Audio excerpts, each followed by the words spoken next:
بزرگان محترم اور عزیز میرے بھائیوں، آپ علیہ السلام نے ارشاد فرمایا، جو شخص مجھے دو چیزوں کی ضمانت اور گارنٹی دے دے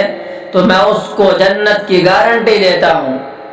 ایک اس چیز کی گارنٹی دے دے جو اس کے دو جبڑوں کے درمیان ہے، یعنی زبان، کہ یہ غلط استعمال نہیں ہوگی، اس زبان سے جھوٹ نہیں نکلے گا، اس زبان سے غیبت نہیں ہوگی، اس زبان سے دل آزاری کسی کی نہیں ہوگی۔ اور ایک اس چیز کی ضمانت دے دے جو اس کے دو ٹانگوں کے درمیان ہے، یعنی شرمگاہ، تو میں اس کو جنت کی ضمانت دیتا ہوں۔ میرے بھائیو، اس سے معلوم ہوا کہ زبان کی حفاظت دین کی حفاظت کا آدھا باب ہے، اور آدھا دین زبان کے اندر ہے، آدھے گناہ زبان کے ذریعے ہوتے ہیں، اس لیے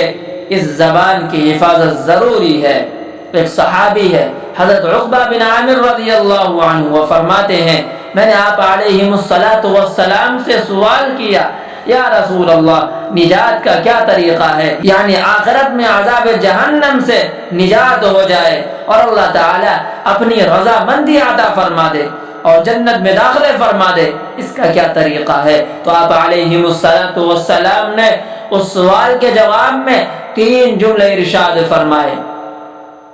پہلا جملہ یہ ارشاد فرمایا، تم اپنی زبان کو اپنے قابو میں رکھو، زبان بے قابو نہ ہونے پائے۔ اور دوسرا جملہ یہ ارشاد فرمایا، تمہارا گھر تمہارے لیے کافی ہو جائے، یعنی اپنا زیادہ وقت گھر میں گزارو، فضول اور بلا وجہ تمہیں گھر سے باہر نکلنے کی ضرورت نہیں ہے، صرف ضرورت کے تحت گھر سے باہر جاؤ، بلا ضرورت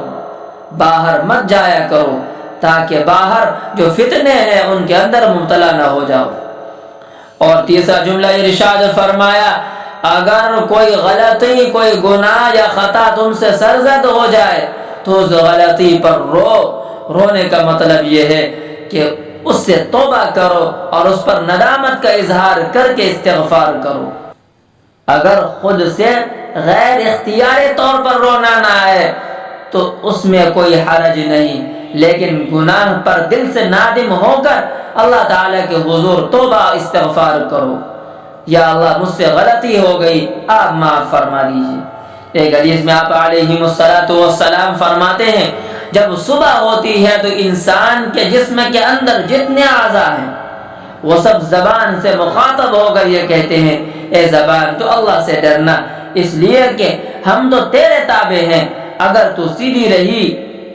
تو ہم بھی سیدھے رہیں گے، اور اگر تو ٹیڑھی ہو گئی تو ہم بھی ٹیڑھے ہو جائیں گے۔ مطلب یہ ہے کہ انسان کا سارا جسم زبان کے تابع ہوتا ہے، اگر زبان نے غلط کام کرنا شروع کر دیا